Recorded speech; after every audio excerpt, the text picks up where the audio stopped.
Regent Rolfe gave me permission to use this, and I will. Good morning, everybody. We'll go ahead and call the meeting to order. Happy December, everybody. I hope you're all ready for Christmas in less than 2 weeks, although I think Diana Kuhlman is the only person that I've spoken with that is like, man, I'm ready, bring it on. The rest of us are all trying to play catch up, but do appreciate everybody's time here today. First item on the agenda under old business is consideration and approval of minutes from the November committee meeting sent out by Vice President Frisbee. Any discussion related to the minutes? If not, would entertain a motion to approve. Okay, I have a motion from Regent Dicus. Let's say hopefully a second from Regent Parasker. All those in favor say aye. Aye. Any opposed? All right. Item B, follow up on any issues raised during the November 28th conference call. My notes don't indicate any, but any of my fellow regents have any follow-up information or questions related to the conference call? Anything? Mr. Chairman, we did have some conversation about F-score and some other items that we followed up with you in email. So I think we're all caught up on old business. Okay. I had a question about F-score, so I didn't know whether we wanted to address it now or as we talk about the board items that'll be on the agenda for this afternoon. Do you have a preference? Your preference. Okay, we'll hold those if we could, or actually, if you don't mind, maybe let's go ahead and talk a little bit about F-score because I believe that was a question that was posed at the conference call. Board staff sent out the printout of the history of the awards, and I guess I just wanted to throw it out for anybody that would want to comment on it. With the F-score funding. It appears that it's pretty heavily weighted toward KU and Wichita State, and it looks like they have received quite a bit of funding through that. Just want to make sure that the other institutions are making application to that. Is that something we're discussing? Any background on that, Elaine? Maybe? There we go. All right, push that button a little harder.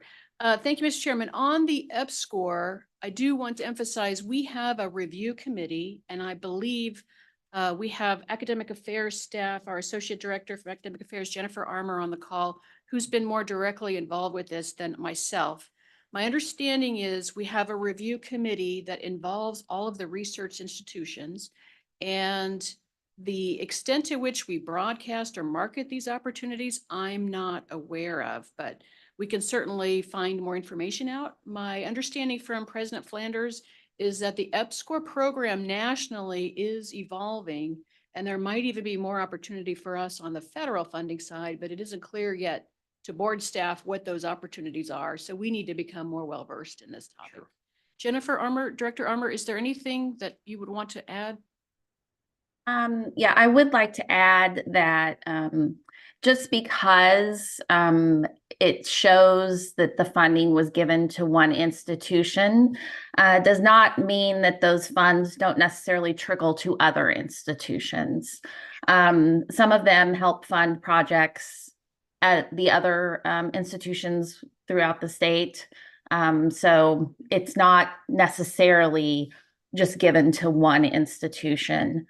Also on the opportunities for this funding, I annually send out a notice of a call for proposals to all of the research officers at the institutions, so they're aware that it's upcoming.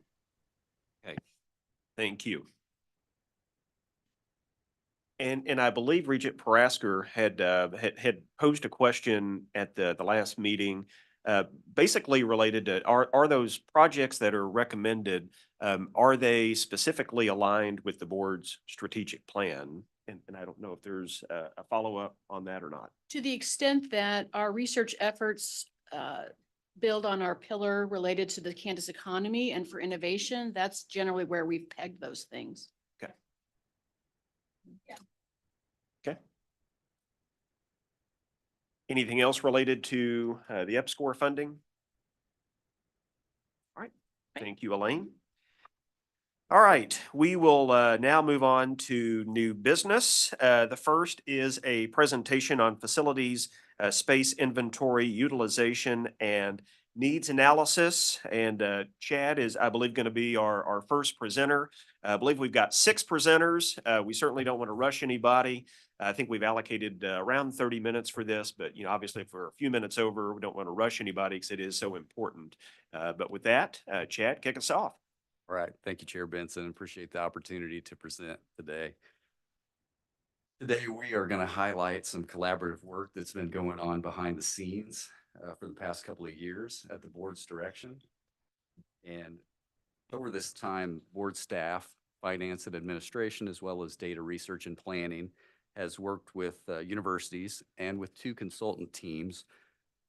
The 2 teams, one of the teams is the facilities condition consultant, whose software and database we use on the, called the building side. And the other team has been focused on space utilization, call that the room by room side. And so the team you'll hear from today has been concerned mostly with space utilization, with the main objective being to develop new processes and procedures for collecting space inventory data, utilization data, and also creating new tools that can support the long-term capability to analyze space needs. Some of the universities have some sophisticated tools already, but this will bring everybody up to the level of being able to look at information and have those insights inform campus planning moving forward. To start off, though, what you'll see here on the slides are we'll start off with some highlights from the facilities report, because one of the board policy requirements now through the last couple of years of establishing a new policy framework and some new things in facilities, we have an annual facilities report. So you'll see some highlights here. I'll click through those and then turn it over to the team. Okay. So one of the many governing functions, as everyone knows, is that the Board of Regents ensures the physical condition of the state university's assets, makes sure that they are well maintained. And in the past, there have been many efforts to address deferred maintenance. There's been a lot of highlights in those initiatives, but most of them have not made it past a couple or a few years due to lack of funding. So in 2019, the board began to renew focus on solving this problem. And as you can see here, a lot of progress over the years since: studies, new policy framework, guidelines, and then year one, we call year one 2023 for the facilities renewal initiative because of new funding that was received in that year. 24, same thing. And this year, there's also a request for continued funding for this effort. One aspect of the report this year is to take account of what the universities have spent out of their educational building fund allocations for the fiscal year. You can see here for FY23, 41 million was allocated. Over the course of that year, the university spent 37 million. There is carryover, and as in the nature of delivering projects, you can imagine they don't fit tidily in fiscal years. So, in a total project budget for a project, there are a lot of line items that need to carry over as the project progresses and wraps up in the next fiscal year. Deferred maintenance, this is no secret to anyone here, but as reliable and stable as the Educational Building Fund has been to support maintenance of university facilities, the backlog of deferred maintenance will climb at this rate of reinvestment every year. So the board's main concept in the new policy is to address this more sustainably. We can see that in this slide.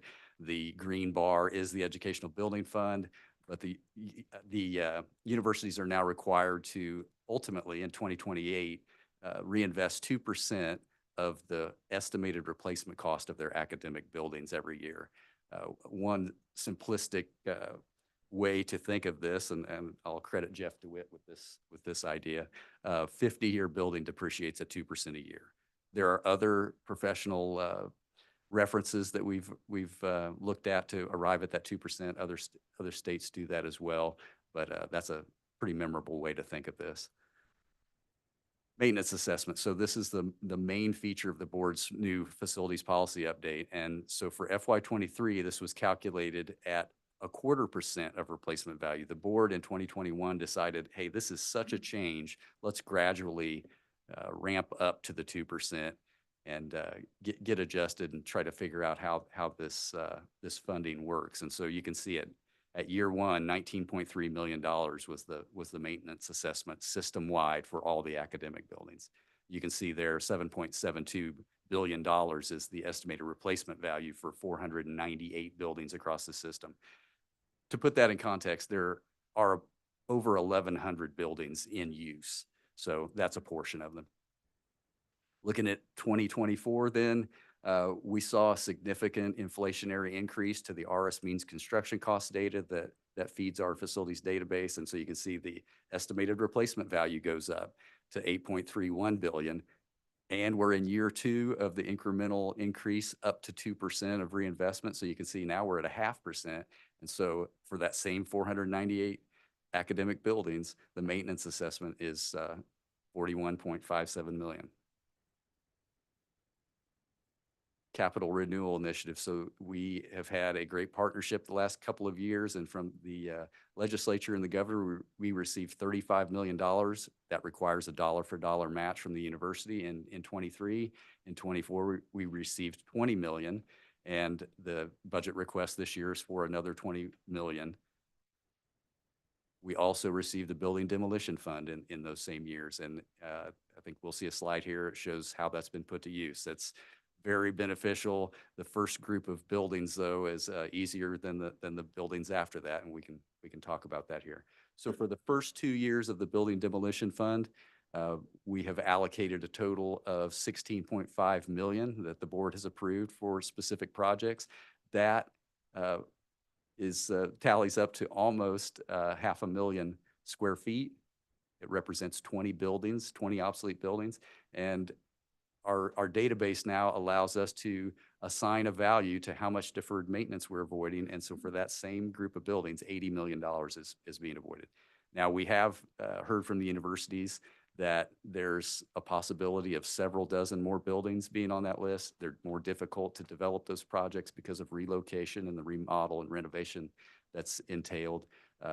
But we think that several hundred more $1 million of deferred maintenance could be avoided in the coming years if this appropriation continues. Unfortunately, though, we saw the graph earlier about the backlog increasing. Our mission critical building portfolio sits at a C average. The board a couple of years ago decided, hey, a state of good repair, let's call it a B+ letter grade, would be a reasonable target to bring that portfolio up and improve the condition. So in 2022, we saw a C average and a $1.2 billion backlog. Unfortunately, we're still sitting at that C average this year, and our backlog has increased to an estimated $1.3 billion. One thing I'll note is, and we have heard anecdotally from the universities, that although we're not chipping away at that backlog and changing the direction that is accruing, there has been a significant observation that the increased investment is making palpable improvements. We heard yesterday in the presentation to the Joint Committee on State Building Construction from KU, and they highlighted that their roof program, with the benefit of this increased funding, has reduced service calls and complaints drastically. So there are other ways to measure this improvement, and they're real. This is just a graph showing you university by university what the renewal costs up to that B+ level, how it breaks out for each university. K-State, of course, has the most buildings in the system per university. One of the features here that we'll hear more about from the team is space inventory. And you can see here, we have an annual system-wide space inventory data collection. And so we can break that out by usage group and see how spaces are being used across the universities and system-wide. This is an interesting slide. You can see the state and the auxiliary portion of the circle. 90% of the university buildings are state-owned on state ground. You can also see then a smaller 10% is comprised of developer owned projects on state ground, leased space off campus, and some endowment foundation owned. Total of 1,149 facilities in use. As we said before, 498 academic research. Average age of those buildings is climbing every year. 51 years is the average age. Again, just some graphs kind of highlight the building inventory, number of buildings, square footage associated with those. Here you can see, KU has a relatively small number of buildings that are mission critical. They're fairly large buildings. So the graph on the right, you can see the square footage relative to the number of buildings on the left. And then finally, I'll wrap up here. We're also tracking utility costs. Certainly divesting of buildings has a component of reducing operating costs and costs on utilities. System-wide, for 2023, 67 million spent on utilities in those categories. So pretty significant operating costs there. And unless there's any questions, I will turn it over to our team. Any questions for Chad, Regent Winter? Thank you. Good morning. With respect to the allocation, the stair stepping from year to year increase in the amount of funding that's required. What's that number going to be this coming fiscal year? The 40 for FY25. Correct. I don't, Elaine, if you had, yeah, there is a report. I can't tell you what page, and I don't have it committed to memory, but it is in the chapter of the report, and we have that. I can highlight that for you. So that's not my main point.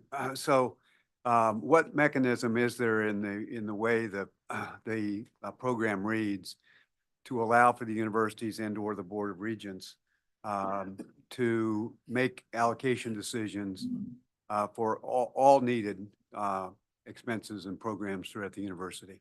For example, is the requirement, let's say the requirement for this next fiscal year is $50 million that has to be set aside for this building project. What mechanism is there to allow for the campuses, the chancellors, the president, and us to vary that if necessary? Because I can see coming ahead a competition between available funding where there's not sufficient funding to carry out all the mission critical functions of the university. For example, we've got student success initiatives, we've got scholarship initiatives, we've got just regular old operating expenses, we've got compensation, salaries, we've got research, and then we have building renewal. Is the building renewal amount mandated? Or does it have to, do we have a mechanism to allow the universities themselves to make these allocation decisions? So Regent Winter, what I would say is it is mandated by board policy, the maintenance assessment is, and the board agreed in the meeting where the policy framework was adopted, I think it was the same meeting, to adopt the gradual increase at a 6-year ramp. But also in policy is the board's option to reevaluate this at certain number of years. And I don't know that we set the number of years. I don't believe we have. The other thing I would just add to a former legislator, one set of Board of Regents members cannot commit future Board of Regents members to a certain action, of course. So the board can always reevaluate and suspend policy if they choose to. That just would need to be a dialogue with board members and the CEOs and CFOs and facility planners. This is the best course of action at this point in time. Without going into it and wasting time, it seems to me personally that of course the Board of Regents and ultimately the legislature and the governor have to make these difficult allocation decisions. There's just not going to be enough money to go around to do all of this stuff, or that's likely the case. Even though we go over and lobby to the legislature for more money for this and other programs, I think it's important that the regents and allow the universities to bring to us their priorities for spending.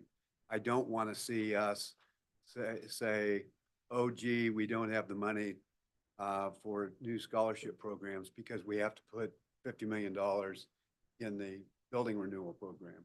That should be a decision that we make year to year to year, lining up the priorities and the pros and cons of all of this. So I realize that's more my statement of my particular position, but I wanted to make sure that we all know that at some point we may be headed to, you know, the, what's the old saying, the irresistible force meets the immovable object.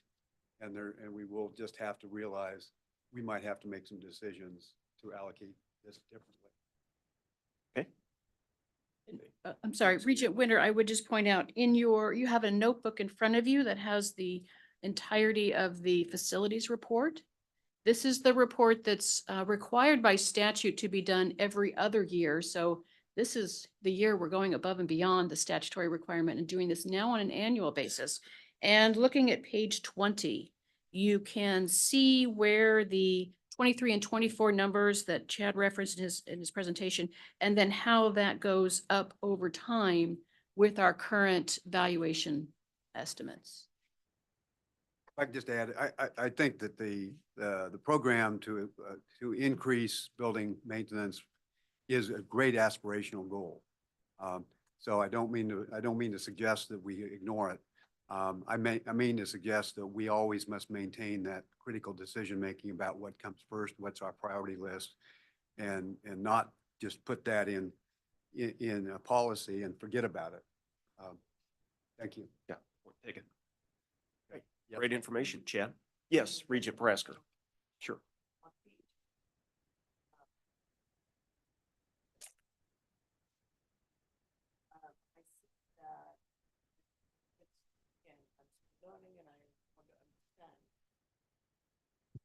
Thank you.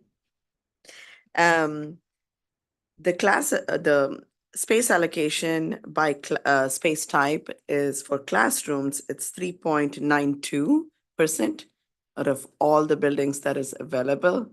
That's a little bit astonishing for me. Combined with, of course, the labs are 11.3%, which kind of makes sense.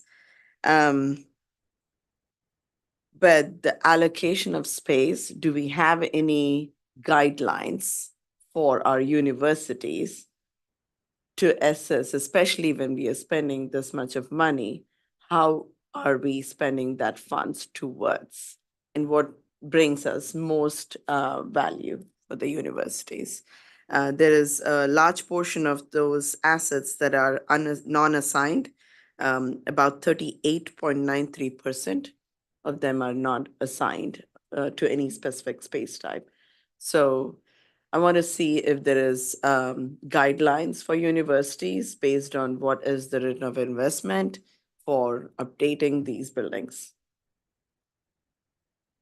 Chair Benson, if I could respond to Yeah, Regent Prasker's please. question. So generally speaking, so the non-assignable, what this graph looks at is of all the space, categorically, what function is it fulfilling? And you are right, the classroom and the labs are the smallest piece of the pie, and it is a surprise to most who look into how the data stacks up.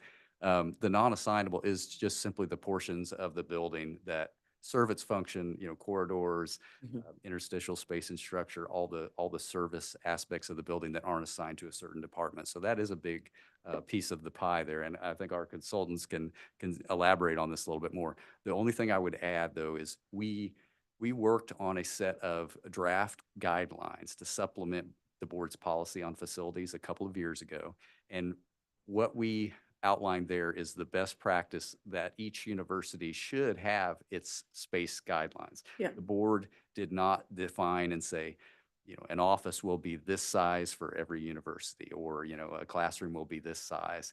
The universities do all in various ways have their own space guidelines, and the board did set out to try to adopt some utilization metrics such that, they're in a classroom that a certain number of seats would be filled, and that would be the aspirational goal, and a certain number of hours a week. So the board decided in a general sense that there would be some guidelines at the board level, but encourages the universities to set their standards with respect to managing their space and allotting their space. Answer your question? Yes, for now. Okay. Thank you. And again, I think our consultants might be able to elaborate on some of these topics. So All right. what I would like to do is introduce Dennis Straight, who is an architect and planning consultant, and he has been involved in this longer than I've been at the board. So starting in 2020, he has started work on this. All right. Sounds great. Thanks, Chad. Welcome, Dennis. Thank you. Again, my name is Dennis Straight. I am an architect, a landscape architect, and a principal with the firm Multi-Studio, which for years was known as Gould Evans up until last year when we changed the name. We're based in Lawrence and have offices around the country. And for the last 40 years, I've had the honor to work with the Regents and Regents campuses on a variety of projects. For the last 30 years, I've spent my career in higher education doing principally master planning and have worked with most of the Regents campuses in that regard.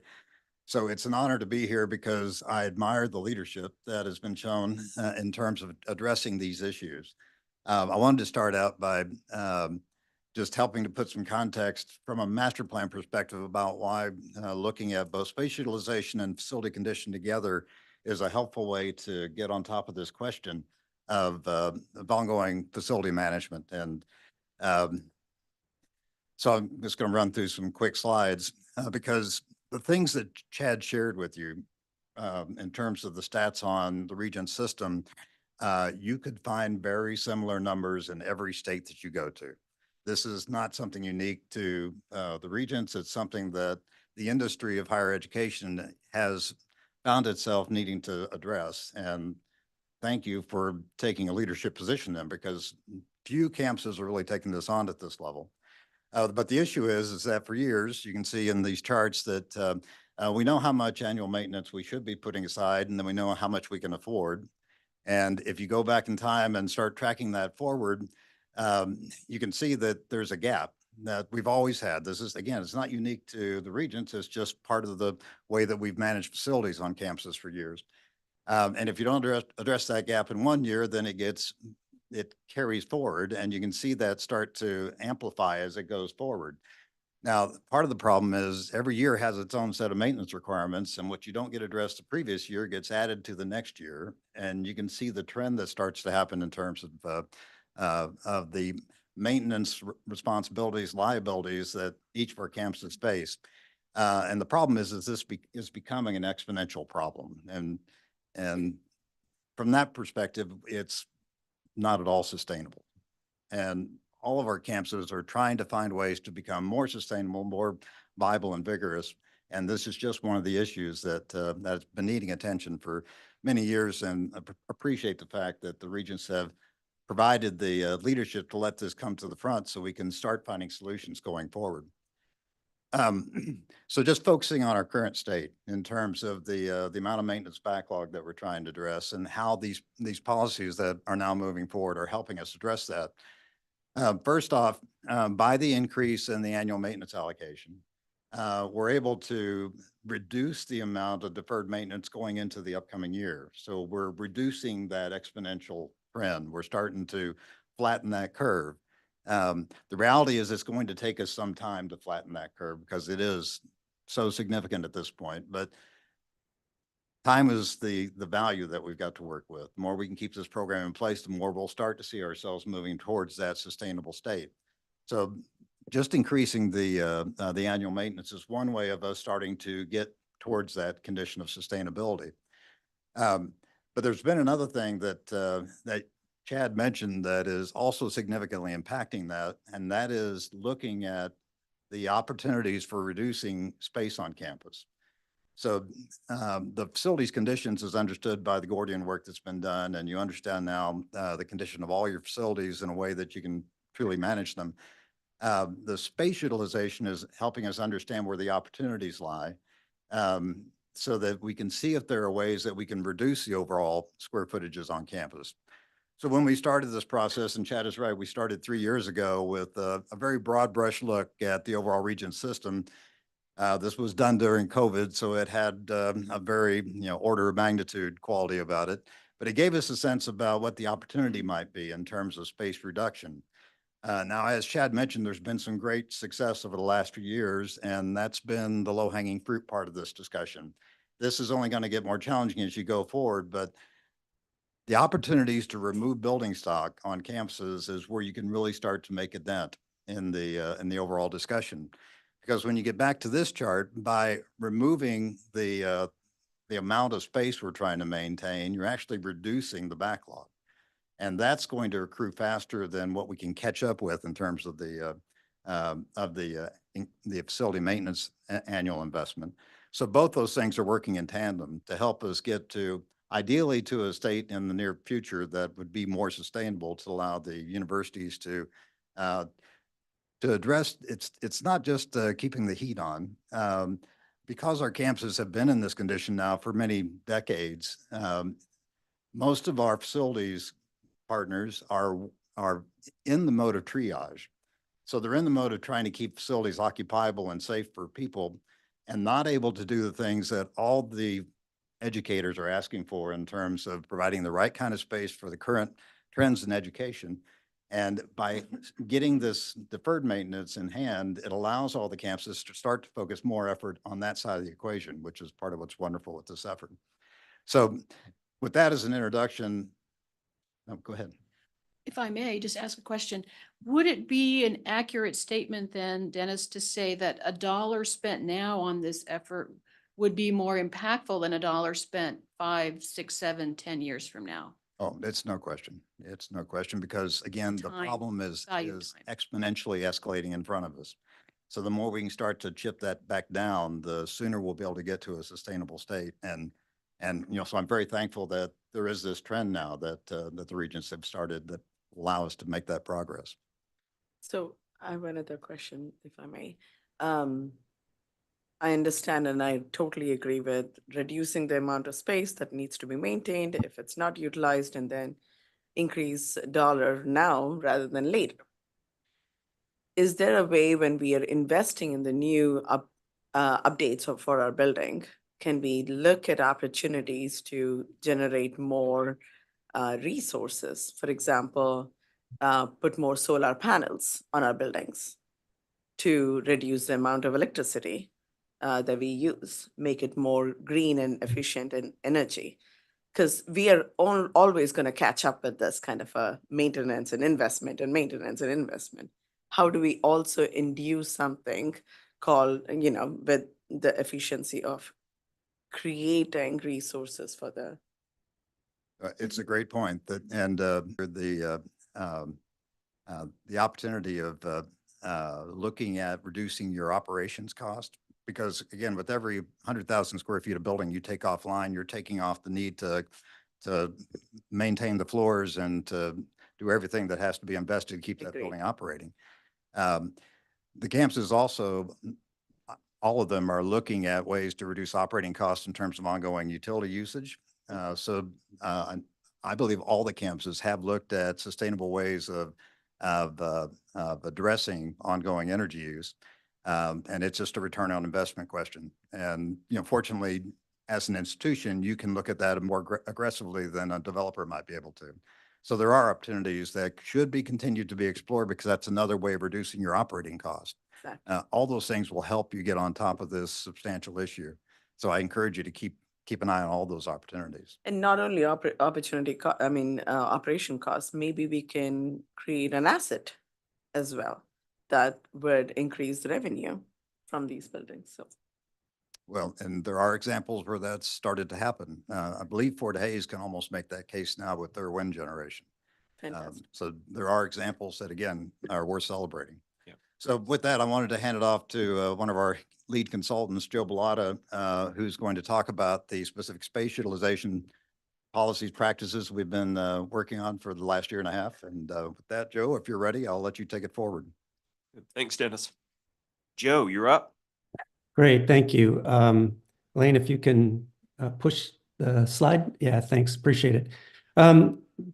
Thanks for letting me join you. I really appreciate it. My practice focuses on campus planning, a lot of master planning, project planning, but most notably how we operate our campuses and how we bridge gaps between the facilities organization and maintaining our facilities with our academic and research enterprises, and how does that marriage come together. And some of what we're doing is doing some of that. Chad asked me to join Dennis and work together on being a little bit more strategic about how we advance this. It's really a marriage between how we're using our facilities and the quality of those. It's hard to make decisions about the quality of facilities without understanding the use. And so just a fact I wanted to add based on some of the questions. There are approximately 5,400 universities and colleges in the United States. There are 3 that have no deferred maintenance. So this is nothing new, but it's taken a long time for us to start thinking about the cost of facilities, maintaining those facilities, and the cost of education. And part of what we're trying to do now, thanks to your advances in doing this, is really kind of start to attack. And one of the biggest things is to kind of reduce the amount of space we have on campus. Your demolition fund is in the right direction, but there's some strategies that we've been working on to try to kind of advance that. And so the approach we've been taking is really to try to get to more of a strategic approach. One of the questions earlier was asked about classroom space. We have approximately 3% of classroom space. And how can that be relative to 11% laboratory and even more office? It's because it's the one space on campus we share and we use well, and it is constantly supporting the academic structure of the campus. We don't do that for any other space. And so the whole thought here and the approach that the board's taking is in the perfect direction to take that philosophy into other spaces.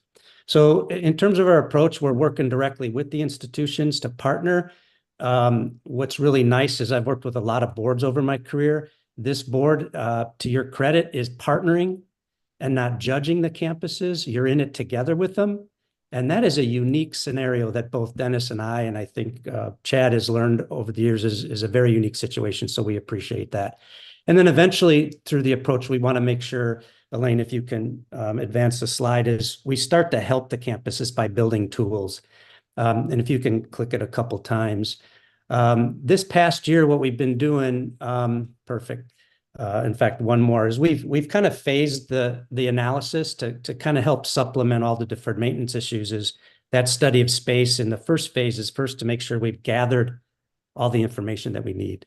And so the effort up till now is really bringing forward all the people information, the enrollment information, demographic data, our facilities condition that the board and the institutions have been working on for the last few years, as well as now starting to understand space, who's in what space, what is it being utilized for, because as we advance that, we've got to make sure that we're looking at the appropriateness and how much do we really need to have.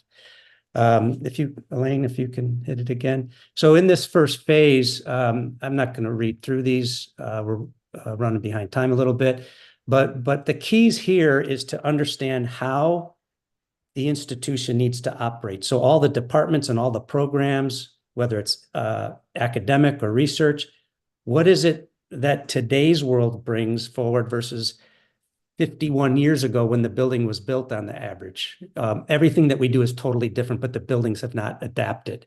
And so we're trying to identify where do we have to adapt to so that eventually we can take a look at your current facilities and determine what isn't necessary anymore, what can be improved at a good rate of return, and really start to align our programs with our facilities. Elaine? And then you can hit it a couple times. The second phase that we're in the beginning stages of right now is to work with the campuses to develop and adopt metrics that are appropriate and that align with the pedagogical needs and the methodologies that the campus programs are using.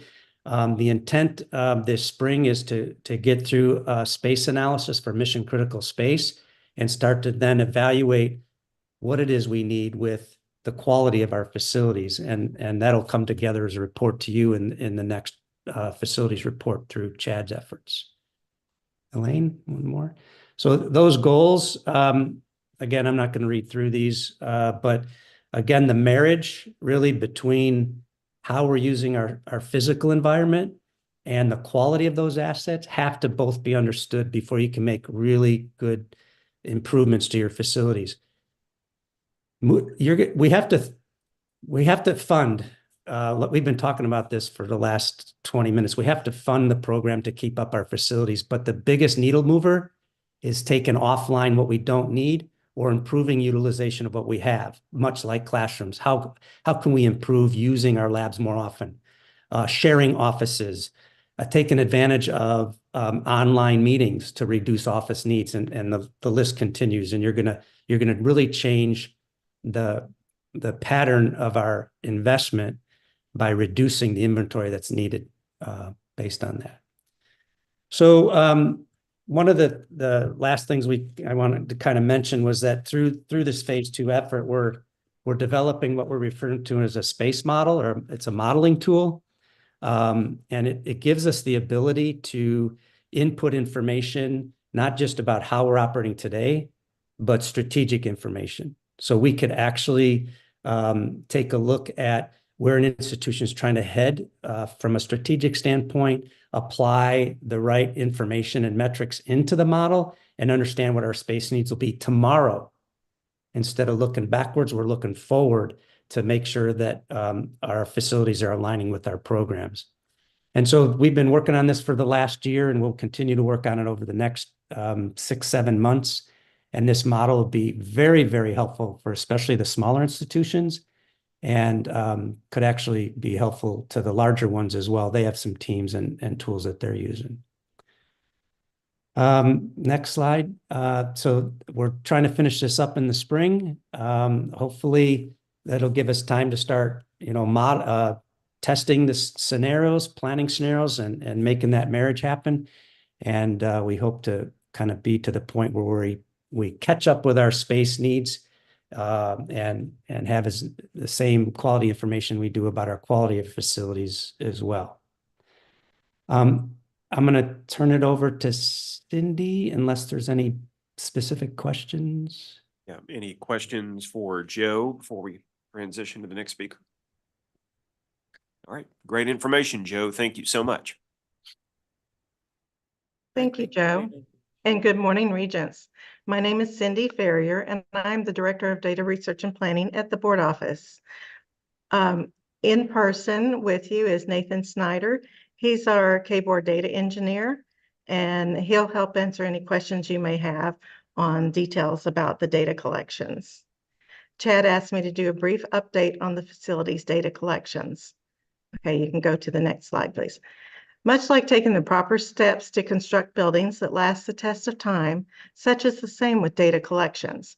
This past year, my unit, the Data Research and Planning team, embarked upon a 3-pronged data collection effort to support a collective and consistent space inventory data model. This model is used as the underlying data source for the space utilization and needs analysis tools, which in turn facilitate a more strategic approach to campus planning and support the board's capital renewal initiative.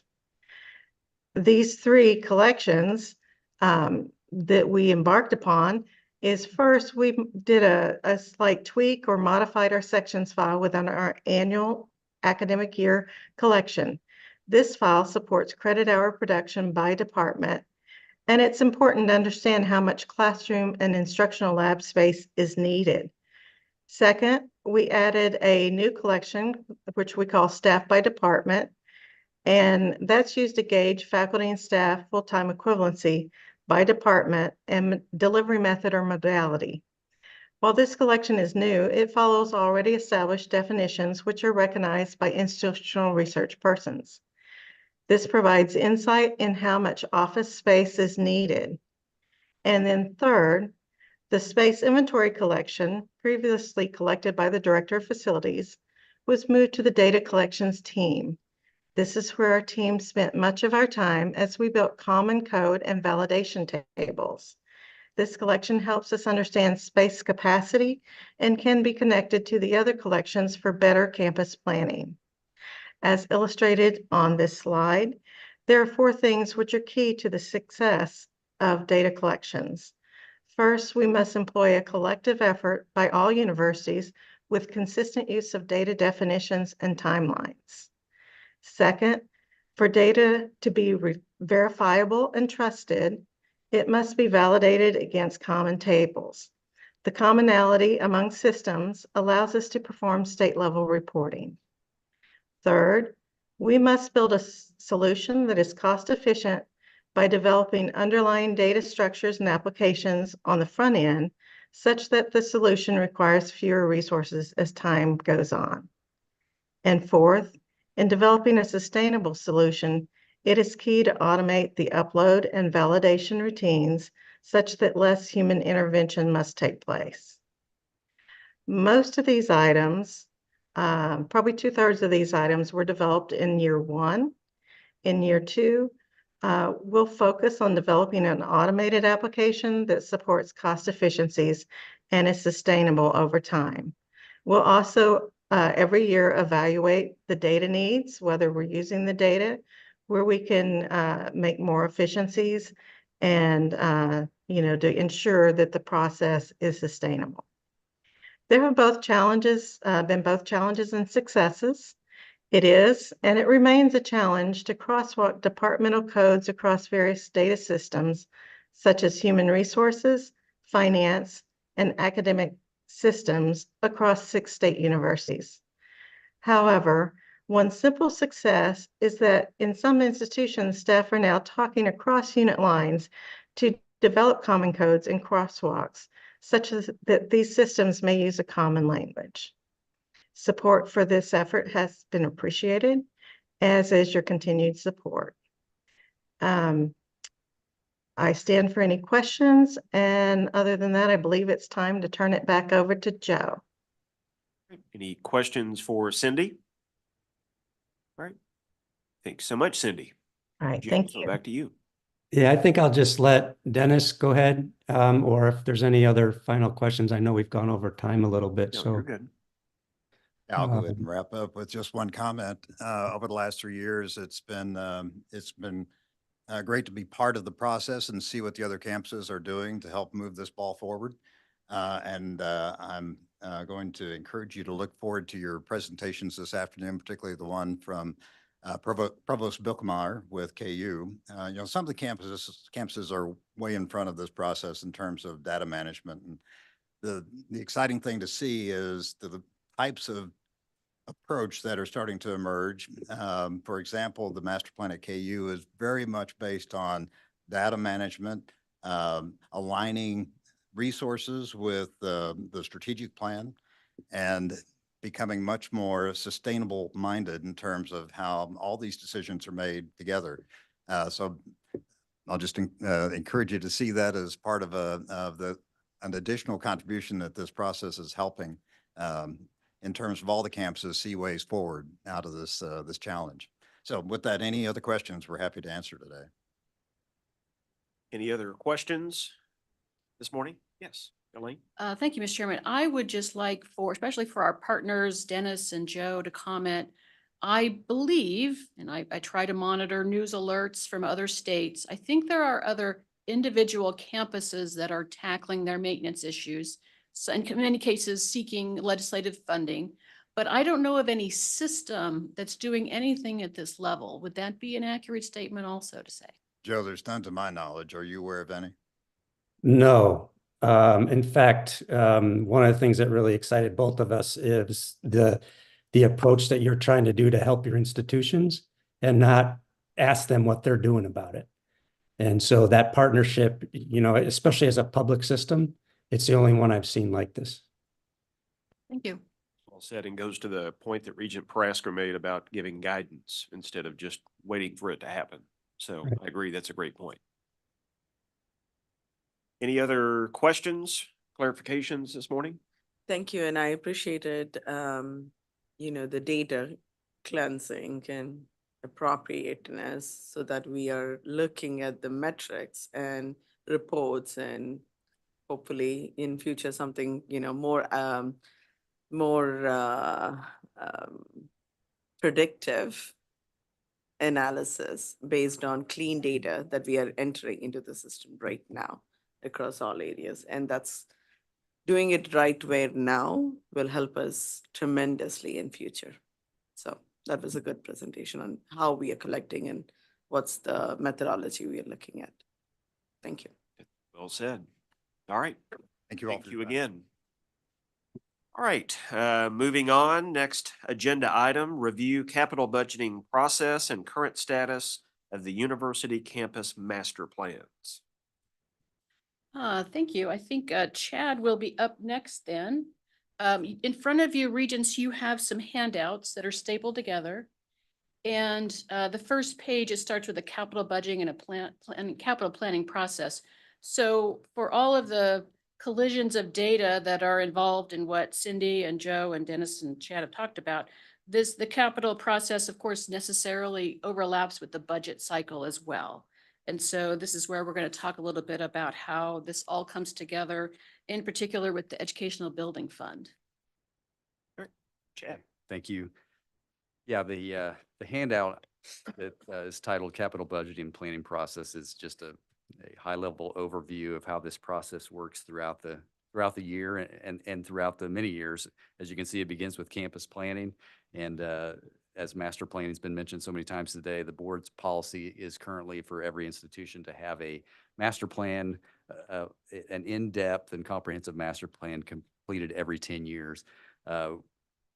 We would also acknowledge, though, that frequent updates and ongoing master planning is the ideal and best practice. So many of the universities are doing that, and several of the methods and techniques of analysis that we've described today support that effort. Number two, the capital improvement request cycle. This, for the board, this typically begins in March. The universities each submit the state's budget templates. We call them the 418A and B. These are the tabular summaries and the project descriptions that you see early in the year. We take a look at those initially. The universities convey, hey, here's our priorities, and this is what we want to advance to the board's review in April. April's the first read. The board sees the next fiscal year's projects along with the projects that have been approved in past cycles that are continuing through time. And then in May, the board typically approves the capital plan. Then that's submitted by the board office to the Division of Budget and KLRD on July 1st.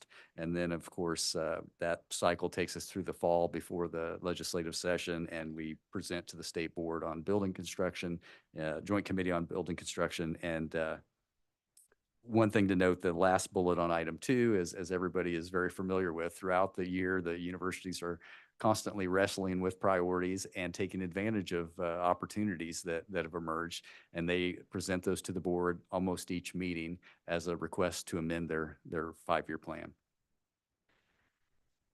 Item number 3 is a program statement. We call these a project program, and board policy requires these of all large capital projects, including small capital projects, because that threshold now by statute is 1.5 million in estimated construction value. You certainly can build a small building for under that. So if you're adding new space, if you're creating a new building, the board policy requires the universities bring a program statement for the small capital projects in that regard as well. Once that program statement is approved, the universities can go out and do the selection for technical services, architects and engineers. Board policy also requires for large capital projects to have a design development set of plans and budget approved. This is mostly just to ensure that the design as it's ensued is aligned with what the board approved at the program statement. It's not a larger project. There wasn't scope creep. There's no pivoting on a project that the board would be caught off guard about. So that's just a check. And then code review and approval, of course, there's state requirements for building code, design, professionally sealed design plans, code review, and construction inspections and occupancy. Those are all statutory requirements. There are also state processes for bidding these projects, and so those compliance issues from the Department of Administration, Office of Facilities and Property Management, Design and Construction Compliance, in conjunction with the Office of the State Fire Marshal, all projects are required to go through those compliance paths. And so that's all I have on the budgeting process. Unless there's any questions, I can turn to the status on the master plans. Any questions for Chad related to the capital budgeting process? Good information, Chad. So pretty easy here. Many universities are looking to have an updated master plan in 2024. University of Kansas, Kansas State University are in their processes. Fort Hays is in the process of wrapping theirs up. Emporia is going to be working on their update this year. So within the next year, you're going to see almost every university, based on this list, bring a master plan for your review and approval. Finally, Elaine, I think you alluded to the Educational Building Fund background. There's a timeline and history of that. Going back to the 40s, it's an 80-plus-year-old fund. And you can also see an allocations history going back to 1990 on how that's been allocated to each university and the amounts up to what the board will consider this afternoon for 2025. And I think that, Elaine, is that all of the? Do also have for your information, it's sort of a status of the Educational Building Fund from the fund's perspective, and this is more of a budget document than it is a facilities document. It does start us back in 2020. So just a refresher, the Educational Building Fund is 1 mil on your property tax statement if you own real property in Kansas. And every fall, there is a consensus estimating process between the Division of the Budget, legislative staff, and Department of Revenue's Property Valuation Department staff who evaluate current appraisal and valuation trends. And they come to an agreement each fall on projections for property taxes in the state. And they do that most importantly because that drives the K-12 funding, what is available on the property tax from the 20 mills that you pay for your school district, that then decides how much state general fund has to go to offset what's available for the school district finance fund. But tangential to that process then is a discussion of the impact to the 2 building funds at the state. The State Institutions Building Fund derives a $500,000. And the state universities for the Educational Building Fund, it's 1 mil. So the state actually has 21.5 mils that they oversee on your property taxes. So there are also some motor vehicle taxes that are derived here for the EBF. And so this just simply looks at the past few years, what has been actually spent for different purposes, most primarily, of course, for rehabilitation and repair or maintenance type projects at the campuses, and the revenues that have been coming in.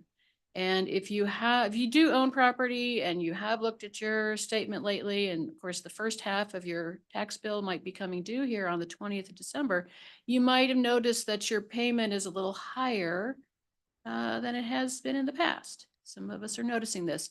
And one side benefit of higher valuations is that revenues to the EBF are projected to be quite a bit higher in the coming fiscal year. They are projecting, these are the consensus estimates that we've been given.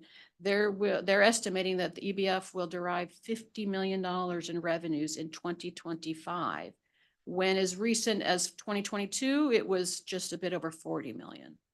So a very rapid growth there. And for prior year underspending and for conservative allocations that we've made in recent years, we are recommending to the board today that you allocate $62 million in fiscal year 2025 to be devoted to the state universities for what's traditionally known as rehabilitation and repair projects. That still leaves a $4 million balance, almost $5 million. So we do tend to be on the conservative side. People will appeal their property valuations. Not everybody pays their full amount due. So we do hedge a little bit and we don't try to spend it down or recommend that it be spent down to zero. But so for that purpose, we've put $62 million down as the recommendation. Okay. Thank you, Elaine. Any questions related? I know we would probably address it again as we talk about the discussion items that will be on this afternoon's agenda. I think there will be another opportunity if there are questions about the EBF. I will ask when we get to that point, Elaine, if you don't mind, to maybe explain the formula for disbursement Mhm. that the institutions get and how those numbers are derived at. But any questions for Elaine at this point? Thank you, Elaine. All right, next item, got monitor progress on state university capital renewal initiative. We will cover that. I think so. Chad will be giving a presentation this afternoon to the board on the process. And there were presentations made by Chad and all of the facilities folks to the Legislative Committee on Building Construction yesterday. I think that went very well. Was well received by the committee and they approved everyone's 5-year plan. Fantastic. That's great news. Okay. All right, moving into the items that'll be on the agenda for this afternoon's discussion. First of all, I'll ask my fellow regents and Elaine, any items from the consent agenda that we need to discuss here this morning? Okay, moving into the discussion items, the second reading on acting on the fiscal year 2025 housing and food service rate adjustment proposal submitted by the state universities. Thank you, Mr. Chairman. So at your place, Regents, you have additional information. This was emailed to you recently. We did make a slight adjustment to a footnote for PSU. I will pull that up for the benefit of the audience. Just to give a little bit more of a background and context for the university's proposals.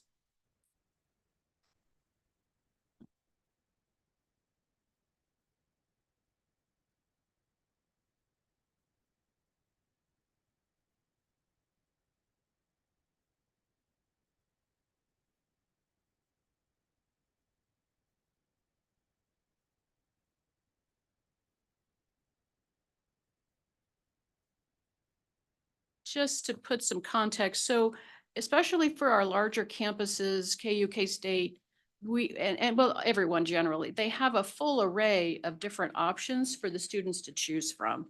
If you need to take a shared space with the galley bathrooms down the hall, you are going to have that as an option. If you prefer to have a private room with your own bathroom, you also might have that option. So students do have some choices to make.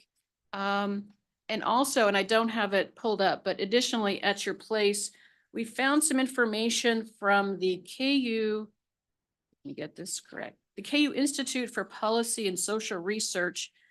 This is Donna Ginther's unit that she oversees. They publish the annual Kansas Statistical Abstract, and they have a page with some information in front of you that is a gathering of information of fair market rents in Kansas by county for 2023. And this is from the U.S. Department of Housing and Urban Development. And there are monthly rental rates for 7 of our 105 counties noted, and these have just been converted to a 10-month rate. Although, of course, many of our renters and private housing would be doing an annual lease. But just to give you some local context, when you're looking at the rates from the universities, what would someone potentially, of course, these are averages, this isn't what any one particular person might end up paying, but just to give you a little bit more context. So I hope that information is helpful from the discussion in November. Absolutely. So it's fair to say that it's not an across the board increase. I mean, there are different options available. Some of the options from last year didn't increase in Yes. terms of being more expensive. Yes, and Yeah. so I know Wichita State in particular comes to mind where their lower price option, they have deliberately held that the same. Mhm. And I think the gist of the conversation has been that while the universities would, from a financial standpoint, might want to prefer to have a higher rate of increase, they are backing off that and absorbing some of the inflationary effects themselves, rather than putting it all on the student. Certainly. And I think obviously this afternoon we'll need to take special care to address the concern that was raised by Regent Lane at the November meeting. The question related to what is that tipping point, in terms of keeping keeping this all affordable for the average family. And so I think with the information that Elaine has just brought, I would assume with all the institutions that you are benchmarking yourselves against peer institutions to make sure that you're not out of whack with any of your costs. I think it's important for us to make sure that that's voiced this afternoon, because I think sometimes people think that, we just receive requests for increases and we just pass them through without ever really digging into them. And I think it's important for the state to know that you're doing everything you can to hold costs down and giving options, and that we as the board are carefully considering those as well. So I would encourage any of my colleagues this afternoon, if you have something to add to that or anything you'd like to ask, to feel free to do so. Any other information in addition to what we received in November, Elaine? I think that's it. All right, any questions related to the second reading that'll go before the board this afternoon, if you so recommend? If not, would entertain a motion to approve. Moved by Regent Winter, I'll second. second by Regent Parasker. Any further discussion? All those in favor say aye. Aye. Any opposed? All right, recommendation is approved. Thanks again to the fiscal agents and to Elaine and your team for all that information, because it's a weighty decision to make. All right. Lost my place. Page 77. 77. This is just simply the notation that Director Bristow will be Okay. doing his annual report, and you've got the full, all of the regents will have the full notebook in front of them, and this will be posted on our website. Okay, sounds great. Anything to add, Chad? Yep. No, don't worry about it. Just making sure. Okay. All right, item number 3, act on the allocation of fiscal year 2025 educational building fund appropriations. Elaine. Thank you, Mr. Chairman. The bottom of page 78 notes the percentage share of the 62 million we talked about earlier and how that is divided. And Chad can come to the mic and correct me if I need correcting, but I believe those percentages were set at least 10, 15 years ago by former director Eric King. And it took most into consideration. It was factoring in primarily gross square footage of eligible buildings. So when a university receives funding from the EBF, it cannot go to just any building. It can't go to a dorm, for example, a residence hall. It must be used for mission critical buildings, and those are identified in our inventory and all of the data. And it is based on the gross square footage at that time for those facilities. And I believe an additional weighting factor was applied for research facilities. Chad is nodding yes. So I believe that's where we arrived at the percentages that are rather longstanding at the bottom of page 78. And so that is where the $62 million, how it would be allocated on a percentage basis. Okay, that makes perfect sense. Regent Winter. Thank you. So Elaine, maybe I missed it. State again, the last time there's been any change to this allocation, the percentages? I think this percentage dates back to at least 2007. Yes. 2007 was the time Governor Sebelius was in office, and there was the last concerted effort by the regents to tackle deferred maintenance, and it was the Infrastructure Maintenance Fund Initiative. It was the 2007 or 8 legislative session, i.e. right before the Great Recession. And the universities benefited from 1 year of state funding for the Infrastructure Maintenance Fund, and then it all went away with the recession. And so that was sort of that last point in time where we really tackled this issue. And so this question may be better asked by, or answered by Chad. When is the last time any of the universities have suggested that anybody, staff included, that there might be a reconsideration of these allocation percentages? Does that happen in the recent past? I'm looking at the business officers and I don't know of any. Chad? The natives aren't restless.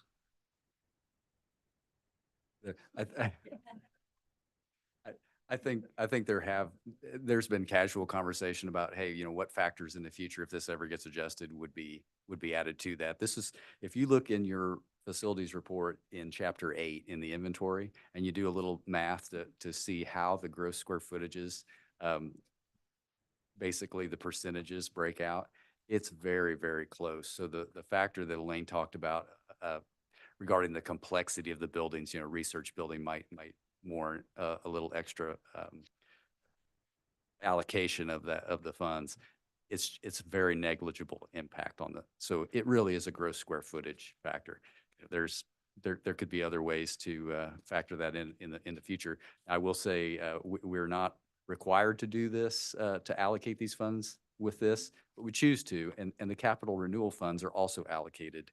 The board decided that's that same percentage to apportion the renewal funds that we received in 23 and 24 would be reasonable to do. So just a little context there. So if it's allocated by its gross square footage, and each university is accessing funds to raise buildings, is the reduction in square footage caused by raising buildings, is that factored in? Is that changed from year to year?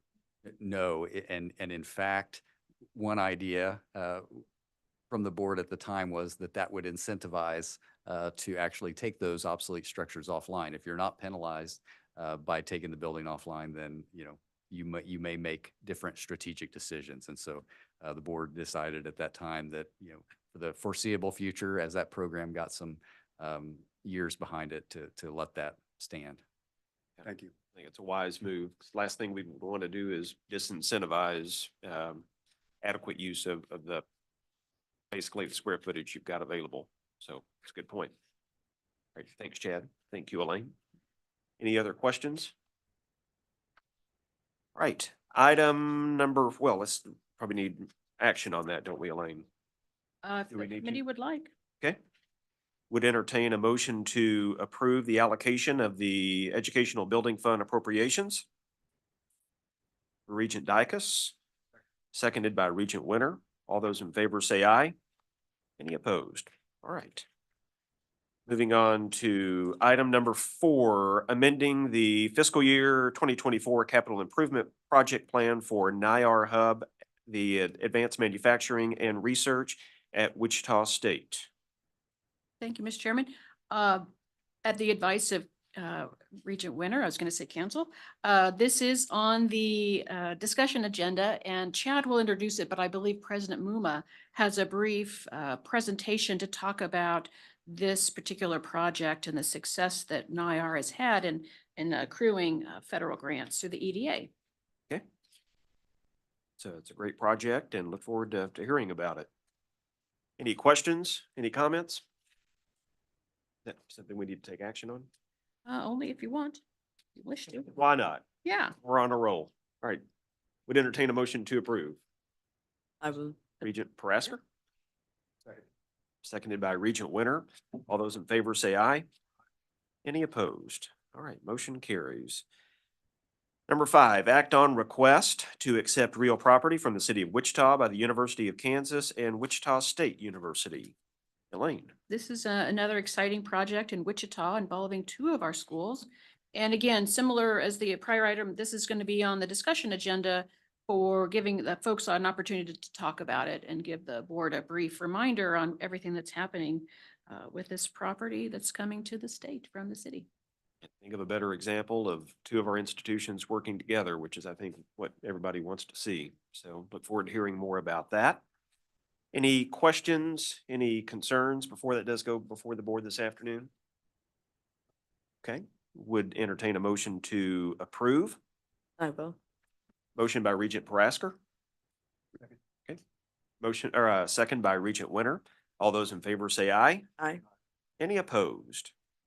And I see we'll be receiving an update from KU and the KU Med Center on the campus master plan this afternoon.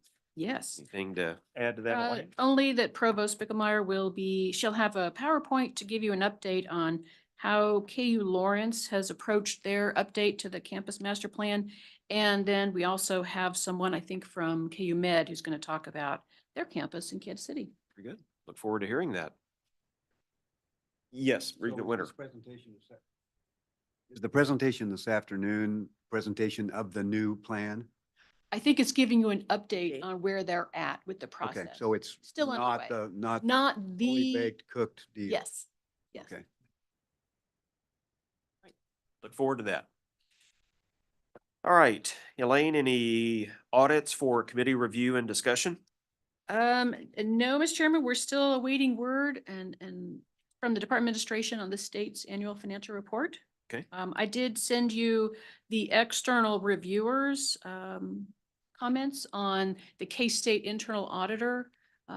K-State internal audit went to the lengths to have external auditors come in and look at their processes, and they provided some feedback. And so I thought I provided that to you almost as a preface to our January meeting of our committee, which will entail, with the internal auditors discussion. So this month is always facilities month. January is internal auditors month. Hmm. So we'll have the 6 internal auditors join us in January. So that gives you a little preview of how they go about their business. Sounds good. We'll look forward to that. All right, any other business to come before the Fiscal Affairs and Audit Committee this morning? Covered a lot in a short amount of time. All right, future meeting dates. Our next conference call will be on January the 2nd. Next committee meeting will be in here on January 17th. And then the following agenda call on the 30th and February 14th. We'll get to spend Valentine's Day together next right here in Topeka for that meeting. I think Chair Rolfe said we'll all do like boxes and stuff like that with Valentine's, and no, it's a bad joke. It was funnier when he said it. So with that, if there's no more business before the committee, we will stand adjourned. Thank you all for your time.